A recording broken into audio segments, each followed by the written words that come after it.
Park, aka Africa Town, and the smoke is in the air. Now, there is no fire right here, active fire. We're not in an evacuation zone, but with the fire burning in Pasadena and the one in the Palisades, which is moving, it's thick. If you haven't been outside yet, or you're listening from a different part of the country, you can smell it. You can smell it in the house. You can see it as soon as you walk outside in the South LA area. You can smell burning. My eyes started to burn in water immediately after going outside. The monitor, the air quality monitor in the studio, air quality is 46. That's usually more like what we'd see outside. And the outdoor air quality is at 167, which is in the red zone here. So what they suggest is that you stay inside. And, I would, if you have the capability to do so, throw on a mask. This is what is in the unhealthy zone. It's harmful for sensitive groups, reduced outdoor activity. That's according to IQ Air, which is our air filtration system here at KBLA. And it's brought to you by KBLA Talk 1580. I'm sure if you were to go a little, or not that much, further west and north, or further east, you would see a much higher unhealthy rating. But it's that's the highest I've ever seen it since we've been tracking and since we've had this filtration system in place. I did not know about this app, which is really useful. It's called Watch Duty. You can get it free at the App Store. It's run by a nonprofit, and it maps out where all the fires are and where it gives you updates as far as evacuation zones and shelters. All of that is in this one app. And I just put it on my phone yesterday, as it seems to be very, very useful in mapping out where the danger is and where it's moving. And so I'll, of course, keep you posted to the best of my ability. The fire department is, from what I can gather, and I've been news gathering. I really didn't sleep a lot last night when stuff like this happens. I always feel like it's my job to stay on top of things as much as I can to do what we do here. Assist in any way we can, and pass on reliable information. It seems that the wind, high wind warning now in effect until 6 p.m. And hopefully earlier yesterday we had heard that it may go through Thursday or into Friday, and hopefully that doesn't happen, because part of what's making these particular fires spread so quickly is the wind. High wind. But the fire departments, from what I can see, doing a stellar job. And I note that a couple of the fires that have broken out have been quickly extinguished, including one at Fairfax and La Cienega that broke out yesterday. And that was, not too far from this area of South LA where we are now. And that one was taken out rather quickly. So just really grateful for our firefighters and the incredible job that they're doing. And noting that, we know that was called the King Fire. That one just burned 1 acre and was quickly, completely extinguished, and right in this area. Our own James Farr, who's a correspondent on this show, I'm not sure if he will be able to call in, had to evacuate his family last night from the Pasadena area. and they've left their home. Friends on the west side, friends of mine also evacuating, and it's just the scenes are just apocalyptic. So a reminder to all, even if you're not in an evacuation area, I would have a go bag. I think that's a good idea at this point. A go bag, just a bag with, your change of clothes or a couple changes of clothes, your medicine, paperwork, your ID, your credit cards and stuff, and pictures of your insurance policies and stuff you can take on your phone. I would charge all my devices, not to be alarmist, but because when you have winds this high, fire can move very quickly. Things can pop up unexpectedly. We've had quite a dry season, so that means that it's very easy for something to ignite, and then with these powerful winds to quickly spread. So I am suggesting, of course, we all have them ready anyway, right? Because this is earthquake country. And if you don't, I'm suggesting that you do pack one up now and have it ready to go and make a plan. Where would you go if you needed to evacuate from your home? Where would you go? If you can wear a mask, I'm not going to wear one on the air because it doesn't sound good. But especially when you're outside, if you can wear a mask, it'll help filter out some of the stuff that is in the air right now. And as I said, we're going to proceed with our program, but we will update you constantly throughout the morning with relevant information that as it comes in, so that we can stay on top of what's happening here on the ground. We need you to be safe. We need you to be well. Okay, let me not start. I just want to say, for me, it's important. Let's be neighborly. Can we be neighborly? Can we be loving? Can we be not pointing fingers? I saw some of that going on, a lot of that going on social media and on television on yesterday, which I find disheartening as someone that's lived through some massive natural disasters, and that's what these are. They're natural disasters. Nobody can stop the wind, the dry conditions. We can be as prepared as possible. But I think the best thing to do is be ready to help someone else. We're being joined right now by a reparations advocate and educator. She is coming on the show this morning in that capacity, although she has served as vice president of the LA Reparations Advisory Commission and was appointed by the former Mayor Garcetti. But in today's conversation, she's coming on as a reparations advocate. She has been doing a lot of work in this area, co-facilitator of the National Assembly of American Slavery Descendants, founding steering member of Coalition for Just and Equitable California, which was one of the anchor organizations for the California Reparations Task Force. As many of you know, yesterday was the official opening for the 2025 California legislative session, and she was there. Khansa Jones-Muhammad, affectionately known as Friday Jones. Good morning. Good morning, Dominique. What a morning Los Angeles is having with these fires. My goodness. Yeah, it's really a lot. Are you okay? That's where I should start. Is everything okay with you and yours? No.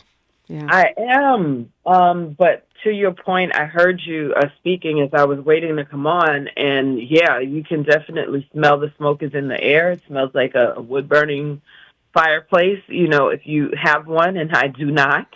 Coming back from Sacramento last night, we actually saw fires last night coming back from Sacramento. And I think for people who aren't from Southern California or California in general, like California legit has a fire season, and they are usually tied to the Santa Ana winds. And so it is a time for community. It is a time, for the coming together. I had so many messages from people, expressing concern. Are you okay? As we were leaving the meetings yesterday, with legislators, but we were so entrenched in what was going on in Sacramento, no one was on their phones. But when we were wrapping about 4:30, 5 o'clock, I just had like a ton of messages about these fires. And so, it's real. And when I can turn almost any conversation into reparations. When you talk about some of the hazards that we have, environmental hazards that Black folks have, we tend to live in the areas that produce things for asthmatics that make things problematic. So fire season, even in the Black community, has impacts because we have been negatively impacted by environmental harms. And so for the asthmatic people, yes, mask up, have whatever you need to have, because we kind of are in a state of emergency right now. We really are. Yeah. Yeah. Pacific Palisades, Altadena, Pasadena, Sylmar. And of course, to your point, you think about those oil fields. There's a lot of hazards in our community. And as you said, it's time for community in general. It feels very scary. These images that we're seeing in Pacific Palisades just really impacted. That's not way out. Usually, wildfire season, they're in the mountains, or you can smell it. Maybe it's in Malibu, but it's not usually right where there's a whole bunch of houses close together and schools and stuff like that. Closely packed like that, and we're 30 right now. 400,000 people. The latest report without power. It's just it's a lot. Yeah. That's the part that's kind of scary. And, I'm very thankful. Where I live, there's an easement on my property with the power lines and the power junctions. And last year, LADWP switched out those junction boxes, and I had them rewrap like the lines that go to the buildings on my block because they were live wire. And some of what I saw, some of the footage that I saw, and I told them, I'm a property owner, but if your power line touches somebody, that's your problem. That's not my problem. That's your problem. From some of the things that I saw, because of the blowing of the wind and pretty much the blowing out of the junction boxes and the sparks, hitting trees, and it's the trees that are close to residential homes that are dry, and you take that spark to the wood, those are the kind of things when people don't understand what's happening, those are the kind of things that are happening that is also contributing to not just the wind, but the wind being combined with fire, because electricity by itself can spark a fire. So it's a lot going on. That's not what I wanted to talk about. No, that's not what we had planned to talk about, right? But that's live radio. You have to deal with what's happening. What's happening? Yeah, what's happening. But breaking news also, though, around reparations, which, of course, we're committed here at KBLA, especially on my show, to tracking. And you made that trip. The reason you were seeing those fires from the road was because you made the trip to greet our lawmakers as they go back to work in 2025. Tell me what you encountered. Okay.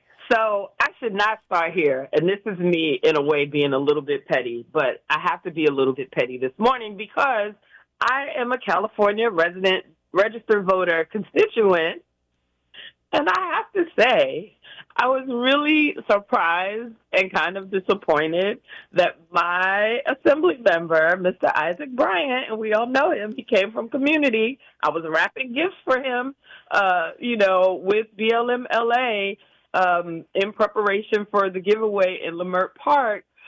But why did he have a sign on his door that basically said, not taking drop-ins, call, schedule an appointment? And I was disappointed by that. I really was, because I wanted to, I'm your constituent, and we have to do this together. I feel like it's this sort of misconception with the Congressional Black Caucus, you can't do legislation without us. But from a reparationist standpoint, reparations is so nonpartisan. My dear Black legislators, you don't get a lock on reparations because you're Black. You all are servants to the state of California and to the constituents of California. And that is who your job has you literally in service to. So I do hope that once drop-ins can happen again, and I do hope that once we try to schedule with my assemblyman, Mr. Isaac Bryant, I hope that we will be able to communicate some of the demands that we actually went to Sacramento with. So I'm just starting with that. But let me hop into the demands. And first, let me back it up a little bit. Coalition for Just and Equitable California, Chris Lodson, there was a whole press conference that we started the morning with on the stairs of the Capitol. I think we were probably about 150 people deep. There was a bus that came from Los Angeles. There was a bus, I believe, that came from Northern California, from the Oakland, area into Sacramento.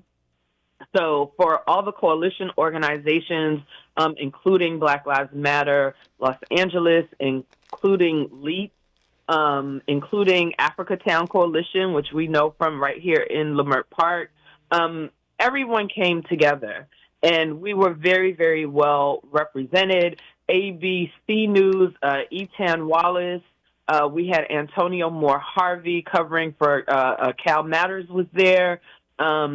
California Black Media was there. So there was a lot of press coverage, and I was really, really thankful and glad to see that. And because we had so many people participating, we saw every state senator except for Isaac Bryant, and he's not a senator, but and every assembly member this year.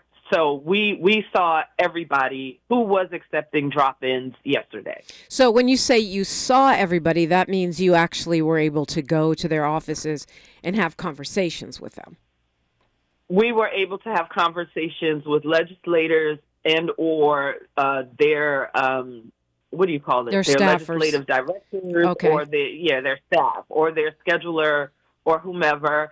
And again, I'm not making this up. This is just how this happened. The team that I was on, which was led by Attorney Sharice Cryer, she is a friend to KBLA. You've interviewed her before. Yes. She was our team lead. Our very first drop-in was with Bill Asaley, the Republican who tried to bring the bill up. And just as luck would have it, we were talking to his staffer, and he was returning from wherever he was on the Capitol, and we actually got to speak to him. Did you ask him why he went on Fox News and said that you couldn't justify reparations? No, was this before or after he tried to bring the bill? After he pretended to try to bring the bill. Because I absolutely would have asked him that, but what he did do also was he was willing to meet and to help foster the conversation, with other Republicans. Okay, well, that's something. That's something. So, some people, I think, how do I say this? Some people can have a desire to see legislation or government by the people work for the people. Whether or not they may agree with a particular policy, they want you to be able to have your government hear and respond to you. And if that is the capacity in which he can serve, then we'll have to take that. Because I just fact checked it. Again, yes, it was him that was on on Fox Down talking reparations. Sure. But we expect folks to try to talk out of both sides of their mouths. But I think it's so important that people came back from the legislative session understanding that we have not forgotten this and it remains a priority. Absolutely. And let me tell you what the priorities were for CJEC, because we have 5 talking points that we went over with every legislator. And the first one, of course, was bringing back a reparations agency that would specifically verify lineage eligibility for the implementation of reparations benefits. So we want that agency stood up, the one that Senator Bradford wrote legislation for. We want that to happen. We also wanted a reparations fund account created within the state treasury, and that is separate from the general fund. We're not asking for an allocation from the general fund. We're saying, hey, start an actual fund that's specific for reparations and then fund it.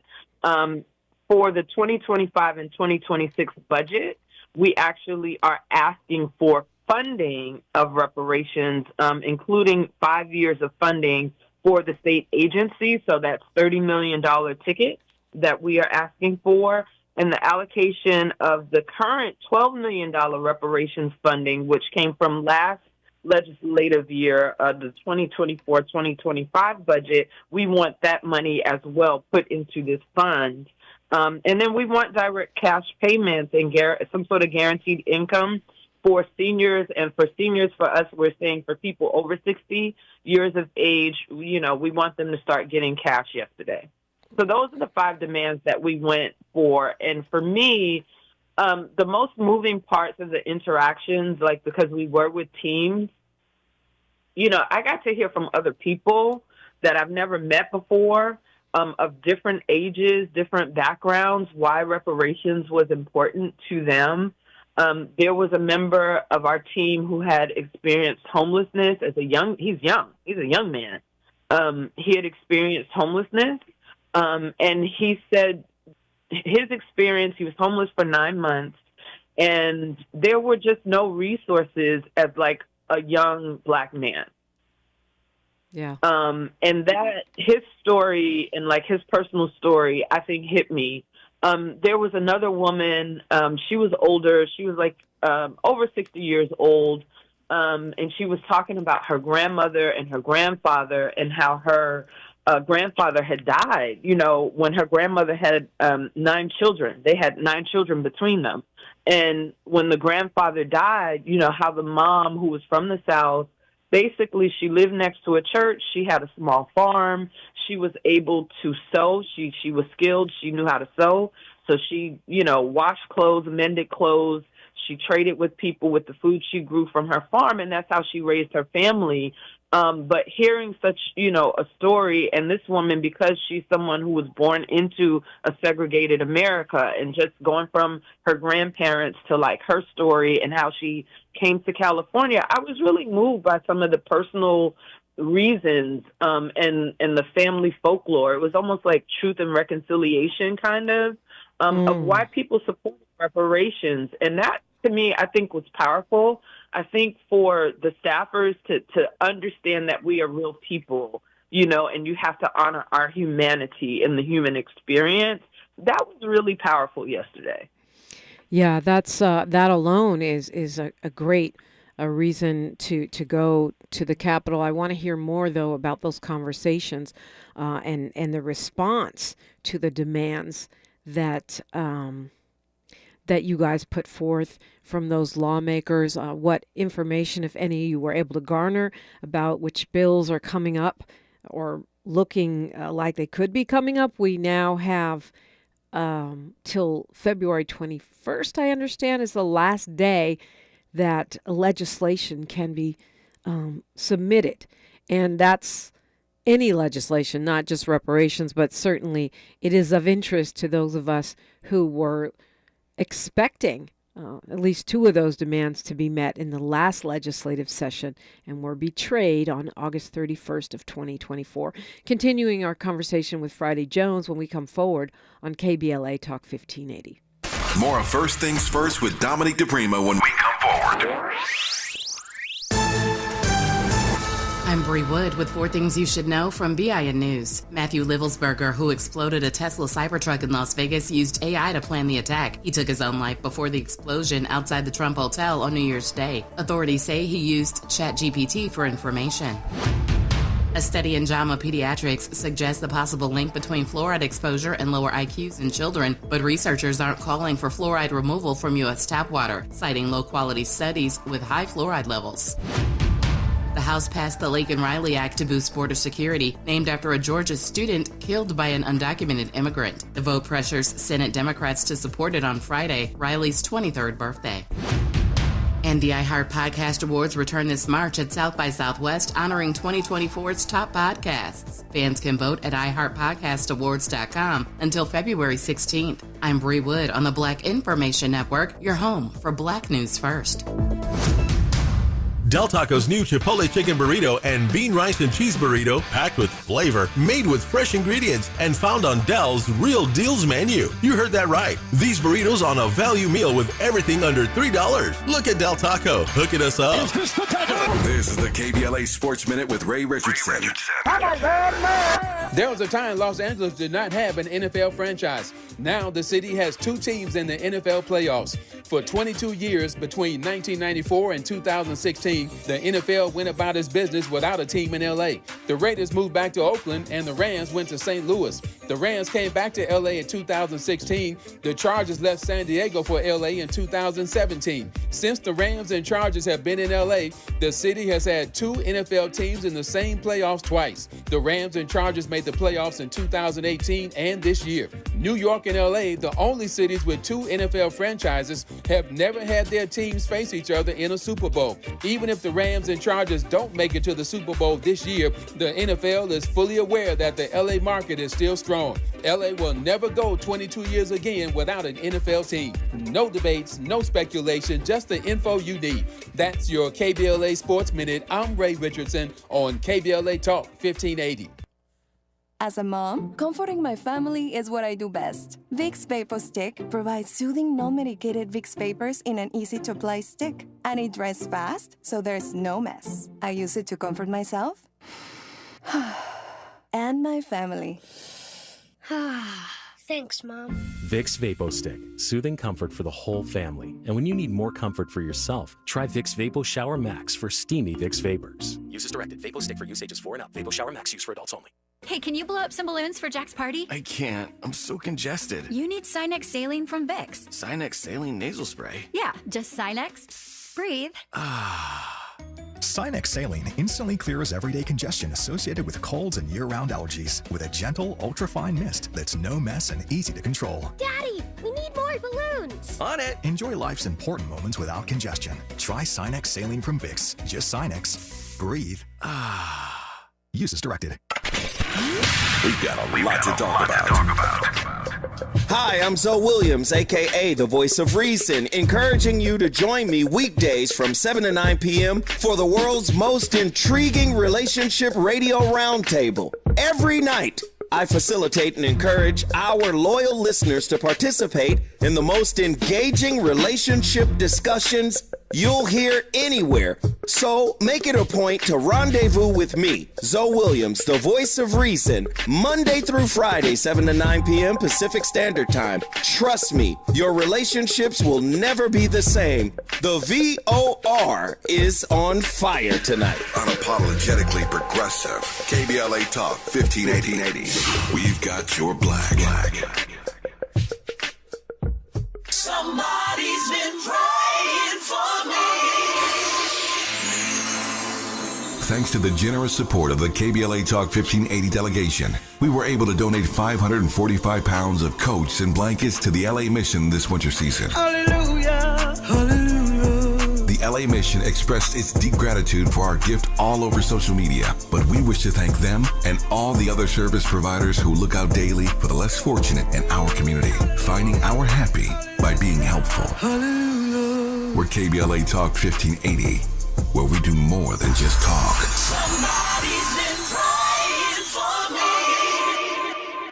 If you have unfiled taxes or are in debt to the IRS, this is important news. Did you know the IRS has a program specifically designed to help people struggling with tax debt? Powerful tax assistance programs that can save you thousands if you qualify. No one knows these programs better than the experts at Optima Tax Relief, America's most trusted tax resolution firm, A-rated by the Better Business Bureau. Their award-winning team of tax attorneys and licensed professionals have resolved over $1 billion of tax debt for their clients.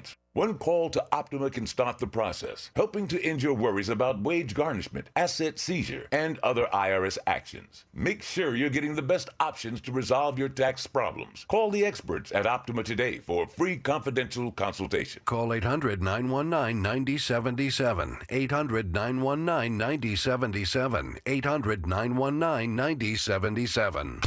Optima Tax Relief. Some restrictions apply. For complete details, please visit OptimaTaxRelief.com.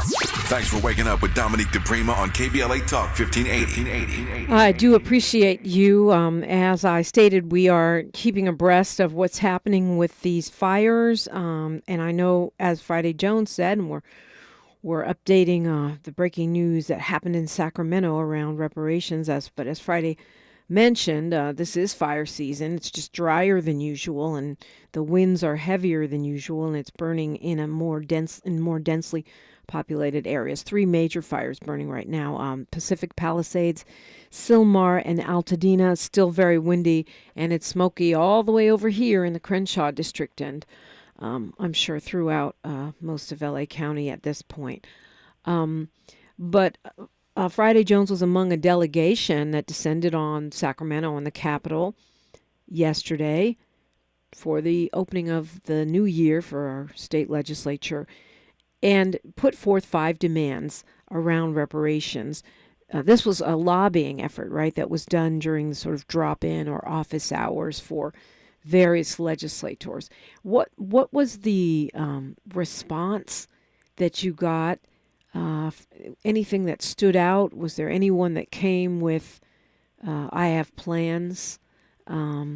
These are the ways in which we can bring, because a couple of those demands are, and correct me if I'm wrong, but they sound like 2 of the bills that weren't brought up for a vote, the agency and a funding mechanism. So I'm wondering what the response was like. You are correct. Yes, you are 100% correct with that. And I'm going to answer that. I want to recognize a couple of people, though, who really were pivotal in making this happen. Chris Loxton, who's not, he's not unfamiliar to the show. He's been on the show with both of you and Tavis at KBLA before. I want to shout him out. He's the lead organizer for a coalition for Just and Equitable California. In order to make an effort like that happen, it took, multiple training sessions. It took, sharing of information, and he is the person who kind of orchestrated all of the different trainings that took place in advance. I want to shout out Jan Williams from Black Lives Matter Los Angeles and Tiffany Quarles from LEAP, because those 2 women in particular really made sure that all the details were taken care of. There was a donation of a bus, and I wish I knew who did that. There was Second AME Church, who made sure we had a parking lot, to assemble and keep our cars safe while we were driving, up to Sacramento and back. BLM LA made sure that we were fed breakfast, lunch, and dinner. And those kind of things really make it easy to volunteer. So I just wanted to shout them out. I think there was a question, and I am not going to remember exactly who. We had 11 people in my group that we saw in terms of legislators. But again, I remember Bill Asaley because he happened to be the first and because he happened to actually be present. Everyone else was staff. But what I will say is Lori Wilson's staff, and, she's not Wilson, Lori Richardson's staff, and she's newly appointed. Laura Richardson, yeah. I felt Laura Richardson, her staffer, was interested in knowing whether or not anyone from the CLBC had said they would take up Bradford's bill. Like, I do recall that she asked that question. There were a couple of others that had asked that question as well. And, we answered truthfully, to the best of our knowledge, no. And if you or your legislator wants to take a lead, I actually encourage that they do, because, Sheila Jackson Lee, who took on H.R. 40 at the federal level, the federal commission, she was the only lawmaker. Like, that was her bill. She was the main sponsor and author of the bill. And, there's this respect thing that kind of happens, with legislation. So if this is your bill, I'm not going to trample on it. If you are leading this, I'm going to let you lead. I'm going to, stay on my issues and on my bills. And legislators generally don't sort of take over someone else's bill. This scenario, though, is a little bit different because, no one has said they're taking up Senator Bradford's bills. And the unfortunate thing with Sheila Jackson Lee is that she passed away, right? And even in the modern context, like in a current context, who's going to pick up her mantle? Well, yeah, that's why. I mean, there is at least Reparations United has a petition calling on Biden to do it by executive action. We know that's probably not going to happen. But I had a couple legislators say on this show that they were planning to take up those bills. They didn't give me specifics of when and where, but Assemblymember Isaac Bryan, mentioned that he was going to make sure those bills or similar were brought up again, as did Senator Lola Smallwood Cuevas. I haven't had the opportunity to interview the rest of them, and I know you started off talking about Assemblyman Bryan and how he wasn't accepting office hours, which is disappointing, but not surprising considering that he has been really targeted by a lot of activists, partly because he is over the area where many of us live, but he's also the only one that showed up here in person or at our meetings in person to talk about it. And of course, Senator Smallwood Cuevas called in. She did not come in. Other lawmakers who were scheduled to speak actually canceled. So far, those are the two that have said that to me. And then I was told by Cerise Cryer that she was assured by Laura Richardson that she would support reparations. She didn't say she would bring up those bills. And also Sade El-Hawari, when she was running, was on the show and said that she would do her due diligence and that she was committed to reparations and bringing back, she didn't say specifically those bills, but bringing up reparations bills that are of importance to the community. So I think, those two new ones. Sade was on our list. Okay. Member Sade was on our list, and her office is not fully staffed yet, but we did meet with her chief of staff, Gracie. Gracie was great, actually. You could tell she's kind of like she's like the pro in the office.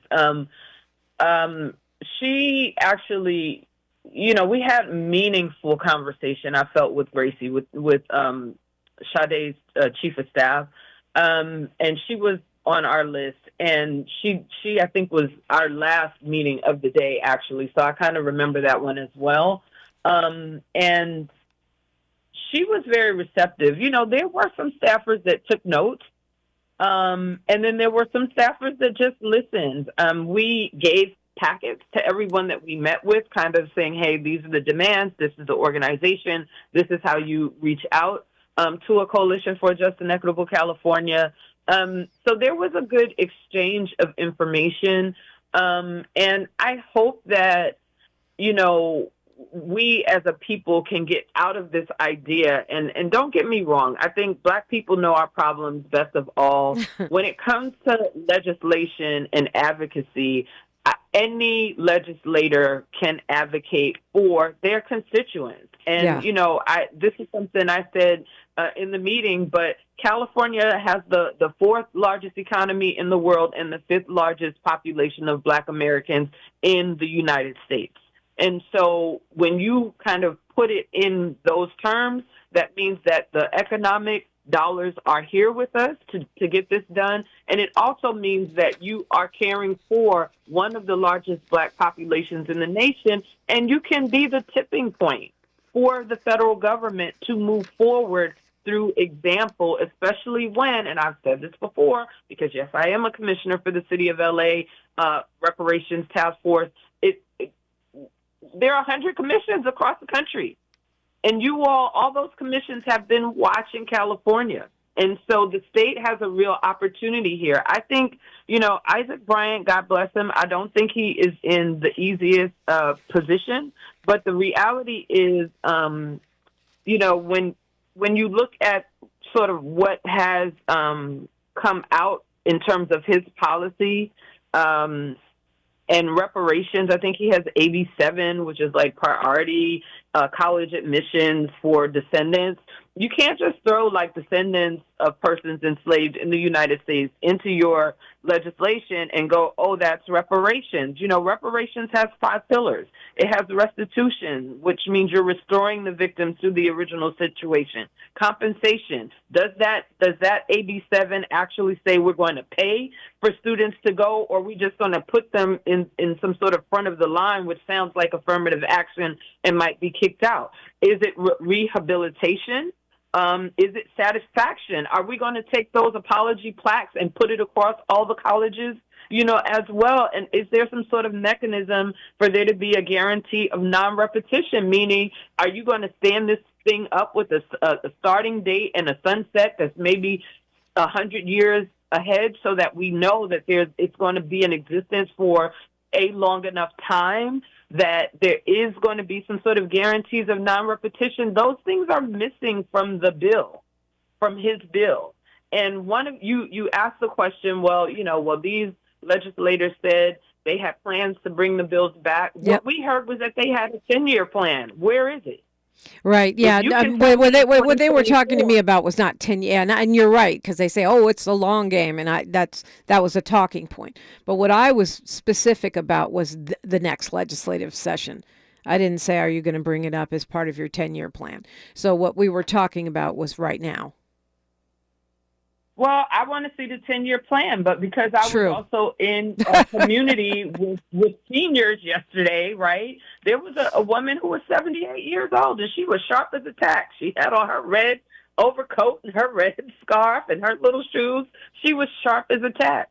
But she in talking to us before we started going into the different meetings and sessions, she said, I'm 78 years old. I don't have a lot of time, and I don't have time for these legislators to wait. And I think that's something that I wasn't in her group, but I think wherever she went and whoever she spoke to, I think that they've got to honor that. And someone asked the question, I think it might have been Chris during the press conference, like, who is going to tell my 60-some-odd-year-old mother that she has to go back to college in order to receive reparations?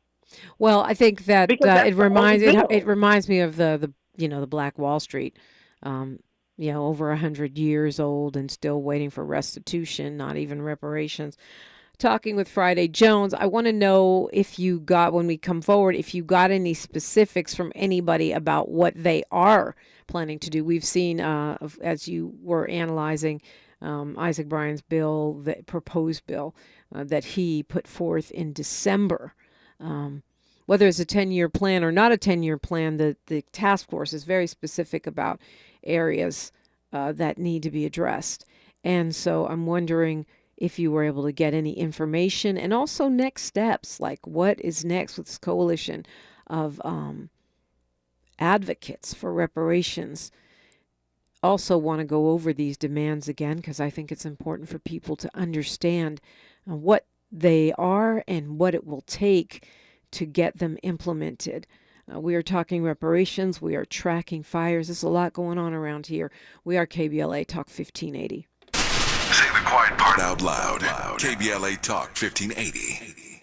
Hey, Mom, I've been meaning to talk to you about some new COVID information I saw online. I read that 3 out of 4 adults in the United States have a high risk factor for severe COVID-19. And Black folks like us with certain conditions like diabetes, heart disease, mental health conditions, or being 50 and older are at high risk. Boy, you sound like a commercial. I'm just saying. I know you love your ginger teas and essential oils, but remember, there are treatment options for COVID-19. I promise if I get sick again, I'll call my doctor to ask about my options.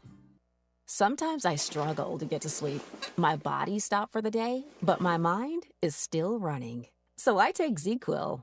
ZQuil, the world's #1 sleep aid brand, has a range of non-habit-forming products to fit you and your family's needs. Invest in a great night's sleep for the best you tomorrow. I'm awake and ready to take on anything.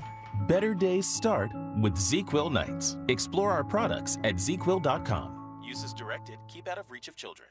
KBLA Talk 1580. We've got a lot to talk about. Imagine a Los Angeles where everyone can thrive, where communities have access to the resources they need to succeed. That's the vision of Detours Mentoring Group, Inc.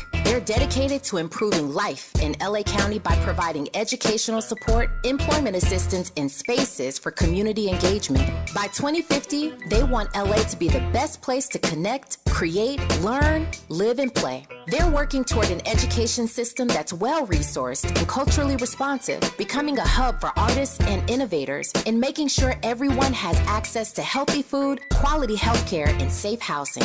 It's about building a future where we all have the chance to succeed. We invite you to learn more about their mission and get involved with Detours Mentoring Group, Inc. This is a community call to action from KBLA Talk 1580. The smarter way to clean your floors. It's time to make the swap. Swiffer Power Mop. Introducing the new Swiffer Power Mop, the all-in-one tool that gives you a mop and bucket clean in half the time. The solution's built right in, so no heavy bucket, and the pad has hundreds of scrubbing strips to get deep into grout. Don't mop harder, mop smarter. Swiffer Power Mop. Swiffer Power Mop.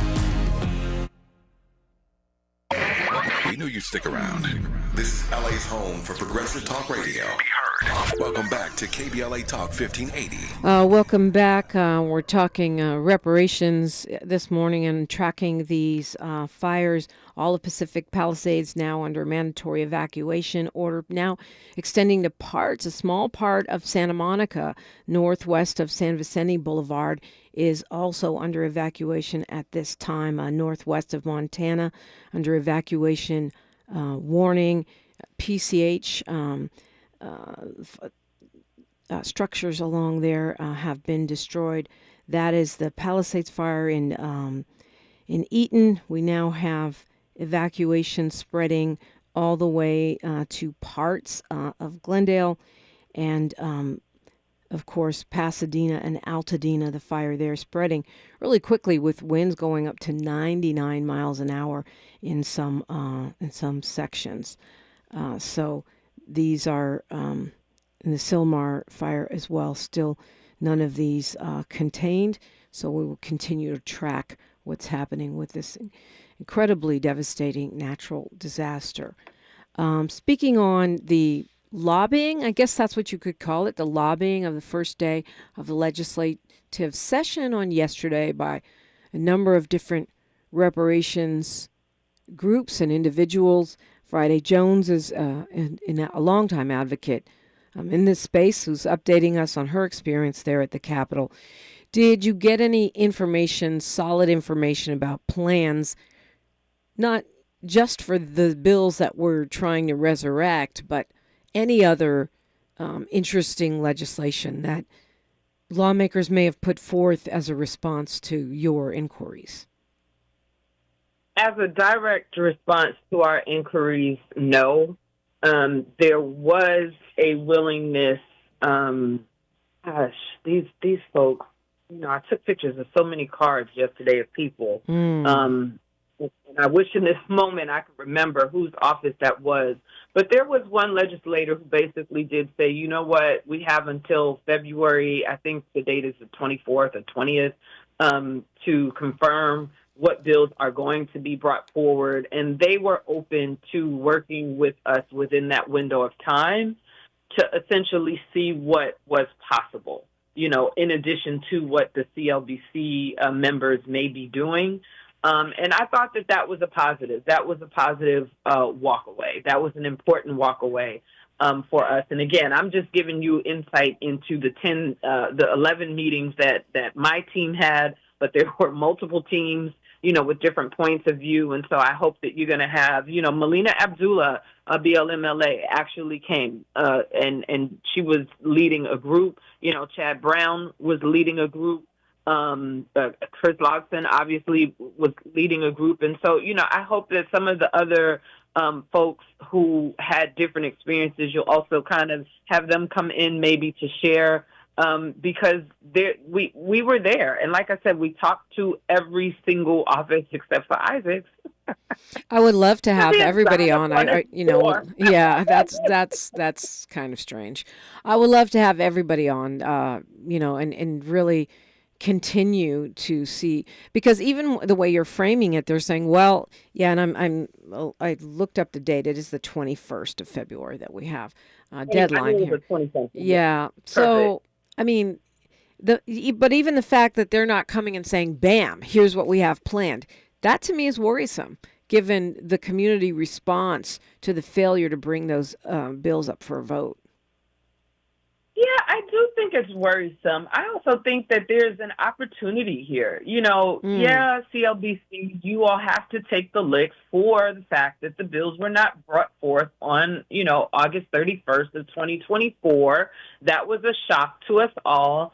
But the reality is that it takes people and government to move legislation. Yeah. And so there's a real opportunity here of not taking and adopting this attitude like, oh, there's no getting reparations without the CLBC. Well, yeah, you're the legislators. Duh. That's not saying a powerful statement, but powerful is, we know you did work with Dr. Shirley Weber. We know that you actually did help to author legislation. We know that you worked, with Mike Gibson to do disaggregation of data that, it didn't work with his bill, but the governor picked it up. So we know that you all are the kinds of people that when we may need help on a bill or legislation, we can get you all to show up and to make calls because that's what you've historically done. There's an opportunity for there to be a win-win scenario created, but you got to lick those wounds and get on to the fact that we're in a new legislative year, and that's where we have to be operating from,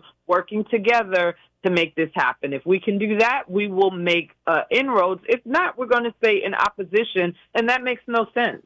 That just makes no sense. It really doesn't, and I'm glad you kind of lay that out there. Let's get it done. That's the priority. Let's go over those before we run out of time here. Let's go over those 5 demands. Sure. 5 demands. Number 1, let's get this reparations agency stood up so we can focus on lineage-based eligibility. Let's get a reparations fund established by the state treasury in order to support reparations long-term. Let's fund it for the 2025-2026 budget. We saw the governor's budget. Somehow there's not a deficit, so let's get it done. And the allocation from 2024 and 2025, that $12 million, let's roll that $12 million into this new fund, and let's get our seniors, the people over 60 years of age who were born into an apartheid, United States and California, let us make sure that those folks receive some sort of direct UBI guaranteed income to get this reparations jumping off to a good start. And I know there's a lot of folks that want to help make those demands come to reality. What should they be doing, Friday Jones? Look, you gotta tap into the coalition partners. I'm going to speak to the folks that are here in LA, but Coalition for Just and Equitable California, you can go to cjec-official.org.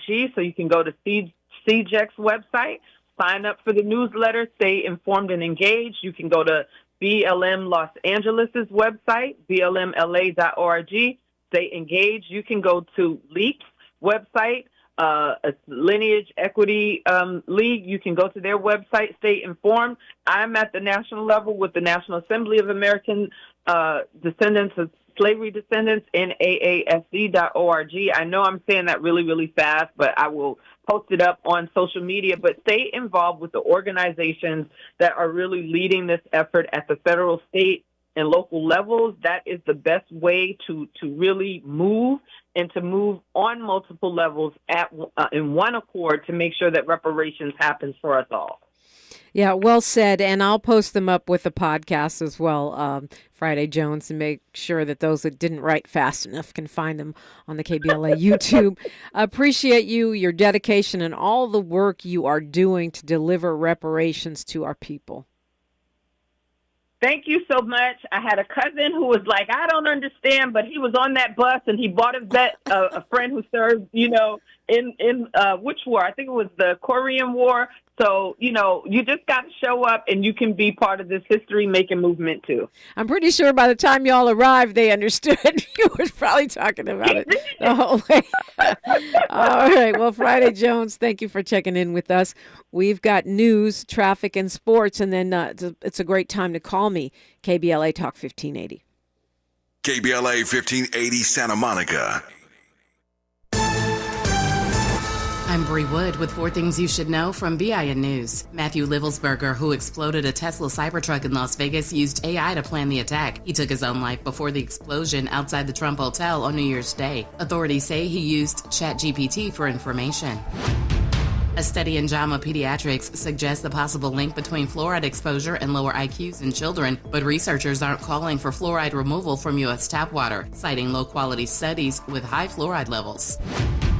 The House passed the Lake and Riley Act to boost border security, named after a Georgia student killed by an undocumented immigrant. The vote pressures Senate Democrats to, and the iHeart Podcast Awards return this March at South by Southwest.